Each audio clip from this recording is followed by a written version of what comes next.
चाचू थोड़ा तेल तो लगा ले, आप तो ऐसी मेरी जान निकाल रहे हैं। लेकिन चाचू बेदर्दी से। अस्सलाम वालेकुम नाज़रीन, मेरा नाम शुमाइला है, मेरी उम्र 26 साल है। मेरी शादी को 6 माह हुए थे। मैं बहुत खूबसूरत थी और मेरी खूबसूरती के हर तरफ चर्चे थे। लेकिन बदकिस्मती से मेरे शौहर मेरे किरदार पर शक होने लगा, क्योंकि मैं इतनी खूबसूरत होने के बावजूद भी अकेली रहती थी। मेरे शौहर डॉक्टर थे, वो इस्लामाबाद में होते थे और मैं लाहौर में अकेली रहती थी।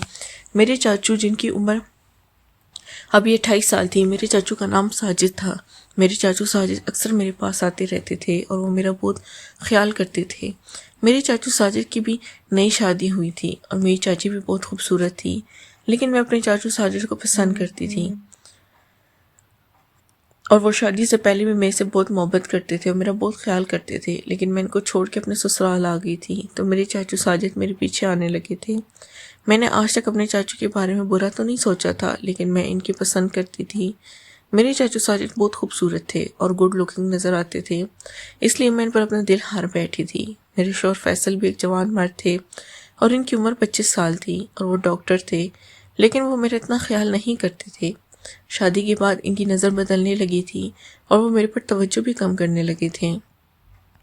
मैं लाहौर में रहती थी और मेरे शौहर फैसल की ड्यूटी इस्लामाबाद में थी और वो सरकारी हॉस्पिटल में टीचर थे।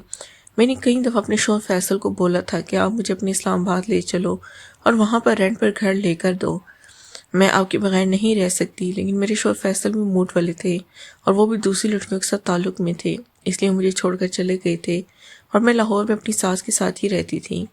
मेरे पास कोई बच्ची बच्चा नहीं था तो मेरे चाचू मेरे पास आते रहते थे और मेरा बहुत ख्याल करते थे। मेरे माँ बाप इस दुनिया से चले गए थे और मेरे चाचू साजिद ने मुझे पाला था, क्योंकि मेरे माँ बाप एक्सीडेंट में इस दुनिया से चले गए थे। तो मैं माँ बाप की इकलौती बेटी थी। मेरे चाचू साजिद ने मुझे अपने पास रख लिया था और मैं इसके पास ही रहने लगी थी। लेकिन मेरी चाची मेरे चाचू साजिद की घर वाली शादी के फ़ौरन बाद ही मेरे खिलाफ हो गई थी और इसने मुझे घर से निकाल दिया था। तो मेरे चाचू साजिद ने मेरी शादी कर दी थी। अब मेरे चाचू साजिद चोरी छुप कर मेरी चाची से मिलने आ जाती और मेरे साथ काफ़ी गपशप लगाती। मेरा भी दिल करता कि चाचू के साथ, ताकि मैं भी, क्योंकि मेरे शौहर फैसल तो मेरे ऊपर तवज्जो नहीं देते थे और वो 6 माह तक घर चक्कर भी नहीं लगाते थे और इतने बड़े शहर लाहौर में अकेले रहते थे। मेरी सास भी एक सड़ियल किस्म की औरत थी। वो मेरे से इतनी बातचीत नहीं करती थी, सिर्फ मेरी रखवाली के लिए मेरे पास रहती थी। मेरी सास हर रोज़ मेरे से झगड़े करती, मुझे वो कुछ पसंद भी नहीं थी। अब मेरे चाचू साजिद मेरे पास आने लगे थे तो मेरी सब आदतें बदलने लगी थी और मैं इसको अदाएँ दिखाती, खूबसूरती से कपड़े पहनती और मेरे कपड़े अक्सर तंग होते, जिनसे मेरा खुदहाल वाज़ा नज़र आता। और मेरे चाचू फैसल भी मेरी खूबसूरती पर फ़िदा हो गए थे और वो भी बिल्कुल तैयार थे कि मैं कब इनको इशारा करूं, कब मेरे साथ कबड्डी खेलकर। अब मैं चाचू को तड़पा रही थी और इनको इंतज़ार करवाना चाहती थी। मैं भी चाहती थी कि चाचू मेरे पास आए मेरे से, लेकिन अभी मैं इनको इंतज़ार कराना चाहती थी ताकि मैं देखूं कि चाचू मेरे से क्या चाहते हैं। एक दफ़ा मेरे शौहर फैसल बाहर से लाहौर आए थे और मेरे चाचू भी घर पर ही थे, तो मैं शौहर फैसल कहने लगे, तुम्हारे चाचू साजिद बहुत अच्छे इंसान हैं, इनकी खिदमत किया करो और वो लाहौर में अक्सर आते रहते हैं, इनको रात यहाँ पर ही रख लिया करो। लेकिन मेरे चाचू साजिद अक्सर लाहौर सामान लेने आते थे, क्योंकि इनकी क्रॉकरी की दुकान थी और वो सामान लाहौर से ही उठाते थे, इसलिए मेरे चाचू साजिद अक्सर मेरे पास आ जाते थे। तब मेरे शौहर ने इजाज़त दी थी कि तो मेरी सास ने मेरे मुंह बना लिया, लेकिन मैं अब रात को अपने चाचू साजिद को अपने पास ही रोक लेती थी। मेरे शौहर फैसलाबाद अपनी जॉब पर चले गए, तब मुझे आसानी हो गई थी। मेरे चाचू साजिद को फ़ोन किया और कहा कि मैं आपसे मिलना चाहती हूँ, आप लाहौर आ जाए। मेरे शौहर के जाने के बाद मेरे चाचू फैसल फ़ौरन ही लाहौर चले गए और रात मेरे पास ही रुके थे। वो रात बहुत हसीन थी और इस रात ही मेरे चाचू से अपना मतलब निकालना था, जो मेरी बहुत देर से तमन्ना थी, क्योंकि मैं भी यही चाहती थी कि चाचू मेरे साथ तमन्ना पूरी हो जाए और चाचू भी खुश हो जाएं, क्योंकि चाचू भी मुझे बहुत देर से चाहते थे, मेरा ख्याल करते थे और मेरे ऊपर फ़िदा थे। लेकिन मैंने अभी तक इनको मतलब निकालने नहीं दिया था। इस रात चाचू आए। एक तो मैं इनके लिए अच्छे अच्छे खाने बनाए थे और मीठा भी बनाया था। चाचू को खीर बहुत पसंद थी।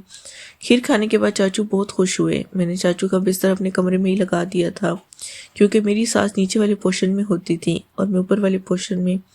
तो चाचू रात को 10 बजे मेरे बेड पर आ गए थे और मेरे साथ गपशप लगाने लगे। मैं चाचू को और बातों में इनको उलझा लिया था। चाचू भी मान गए थे और मेरे साथ कबड्डी खेलने के लिए میں نے چاچو سے محبت کرنے کا آغاز کر دیا اور چاچو نے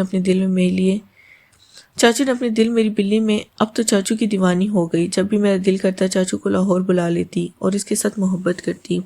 میرے چاچو ساجد بھی میرے سے بہت خوش ہونے لگے اور مجھے اکثر کہتے کہ جتنا مزہ تمہارے ساتھ آیا اتنا تمہاری چاچی کے ساتھ نہیں آتا، اور میں تو تمہارا دیوانہ ہو گیا ہوں۔ میں نے بھی چاچو ساجد کو خوش کر دیا اور کہا کہ میں تمہاری ہی امانت ہوں، کیونکہ میرے شوہر فیصل تو میرا خیال ہی نہیں رکھتے اور نہ وہ میرے ساتھ محبت کرتے، بس میں تمہیں ہی پسند کرتی ہوں۔ جب دل کرے میرے پاس لاہور آ جائے کرنا، میں تمہارے پاس ہوں گی اور خود بھی تم سے خوش ہوں گی۔ چاچو بھی مان گئے تھے۔ اب جب میرے چاچو ساجد کا لاہور چکر لگتا وہ میرے پاس آتے، رات میرے پاس رکتے، ساری رات میں سے محبت کرتے اور صبح چلے جاتے۔ زندگی سی معمول کے مطابق گزر رہی تھی اور میں چاچو کی محبت اپنا کر مطلب نکال رہی تھی۔ ناظرین، اگر آپ کو یہ کہانی پسند ہماری ویڈیو کو لائک کریں، چینل کو لازمی سبسکرائب کریں۔ شکریہ۔